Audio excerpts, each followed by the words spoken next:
Баршаңызға сәлем. Бүгін Наполеон тортын дайындаймын. Менімен бірге болып, видеоны соңына дейін қараңыз. Ең алдымен салқын суға шым-шым тұз, 1 ас қасық 9% уксус қосамыз. 6%-та 7%-та уксус болады. Содан соң 1 жұмыртқаны саламыз. Жұмыртқаны мен тоңазытқыштан алдым. Барлығы салқын болуы керек. Енді барлығын жақсылап біркелкі болғанша араластырамыз. Енді майды оңға аунатып, үкіштің үлкен жағынан өткіземіз. Май салқын мұздатқышта болу керек, қатты май болу керек және 82% болу қажет. Барлығын осылай үкіштен өткіземіз. Енді қолымызбен араластырамыз. Май мен ұнды. Яғни бізде ұнтақ крошка болғанша тез-тез араластыруымыз қажет. Майымыз еріп кетпеуі керек. Енді осылай ортасын ашып, біз дайындап қойған жұмыртқалы массаны құямыз. Жұмыртқалы массаны тоңазытқышқа салып қойсақ та болады. Енді осылай күрекшемен араластырамыз. Бізге қолымызбен илеуге болмайды. Қолдың жылуымен май еріп кетуі мүмкін. Сондықтан да осылай күрекшемен тек қана біріктіреміз. Көп илеудің қажеті жоқ. Осылай біріксе болғаны. Енді салафанды алып саламыз. Мұздатқышқа 1-2 сағатқа немесе одан да көп қоюға болады. Енді біз кремді дайындаймыз. Біз қайнатпалы крем дайындаймын. Ол үшін бізге ыдысымызға 2 жұмыртқаны жарып саламын. Содан соң қант саламын. 2 ас қасық жүгері крахмалын ситадан өткізіп қосамын. Жүгері крахмалдың орнына 2 ас қасық ұнды да қосуға болады. Үшеуін жақсылап біркелкі болғанша араластырамын.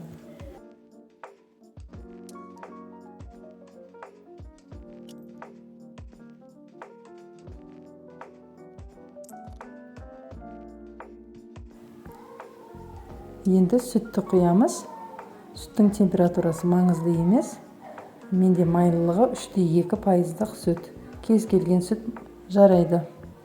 Енді барлығын жақсылап араластырып, отқа қоятын боламыз. Орташа оттан, сәл төмен отта осылай араластырып отырып, біз қайнатпалы кремді дайындаймыз.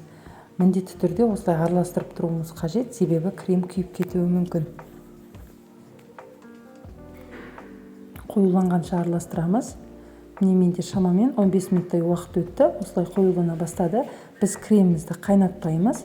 Тек қана осылай қоюлана бастағанда өшіреміз. Енді басқа ыдысқа мен құйып алдым, тезірек суытып алу үшін.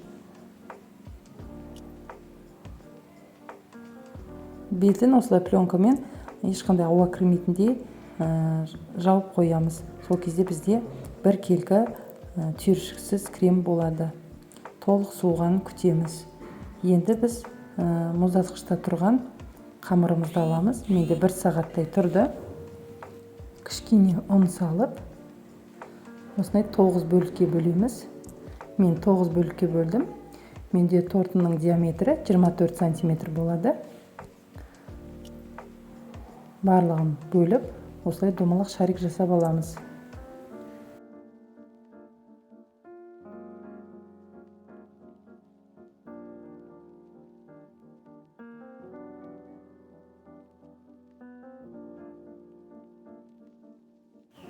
Енді біреуін алып, қалған бөліктерін мұздатқышқа салып қоямыз. Бізге 2 пергамент қағазы керек болады. Осылай біреуін алып, жұқа қылып жаямыз. Барлығын бірдей, жаңағы 9 бөлікті бірден жаюға болмайды. Себебі бізде салқын болып тұруы керек біздің қамырымыз. Сондықтан осындай 2 пергамент қағазымен кезек-кезек жаятын боламыз. Өте жұқа қылып жаямыз. Осындай формамен кесіп аламын. Менде формамның диаметрі 24 см. Осылай шанышқымен тесіп шығамыз. Ал жанында тұрған қамырларды ол бетіне әсемдік үшін пайдаланамын. Екінші қамырды жаямын, бірінші қамырым піскенше.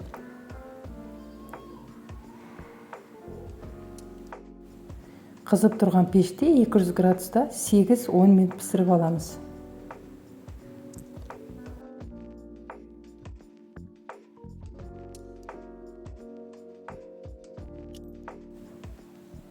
міне менде 8 минут пісті. Әркімнің духовкасы әртүрлі. Сондықтан да өз пештеріңізге қарап пісіріңіздер. Міне осындай болып шығады. Барлық 9 коржды пісіріп дайындап алдым. Ал мынау біздің тортқа бетіне әсемдік үшін қажет. Оны біз қолымызбен үгітіп, ұнтақ жасап аламыз. Және мен бір ас қасық қант ұнтағын осылай ситадан өткізіп, қосып араластырып қойдым. Енді біздің креміміз толық суыды. Оның үстіне біз жұмсақ сары майымызды, бөлме температурасына тұрған сары майымызды қосып араластырамыз.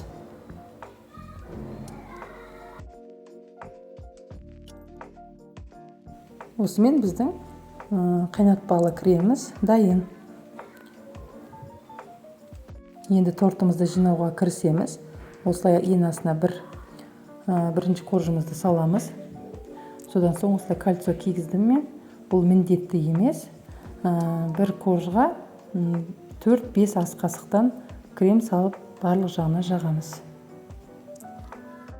Наполеон тортқа осы қайнатпалы крем, яғни заварной крем, содан соң пломбир кремі өте жақсы үйлеседі. Бізге осы қайнатпалы креммен жасаған көбірек ұнайды. Соңғы коржымызды салдық. Енді тағы да кремімізді салып, барлық жағына жағып шығамыз.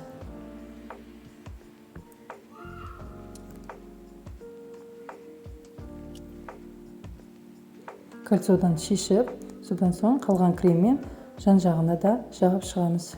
Бетіне, жанына барлық дайындап қойған крошкаларымызды себіп шығамыз.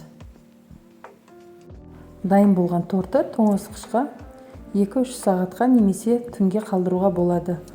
Сол кезде тортымыз өте нәзік, дәмді болады. Міне осымен біздің Наполеон тортымыз дайын болды. Видеоны соңына дейін қарағаныңызға рахмет. Каналға тіркеліп, лайк басуды ұмытпаңыз. Сіздермен болған Олмекен. Сау болыңыздар.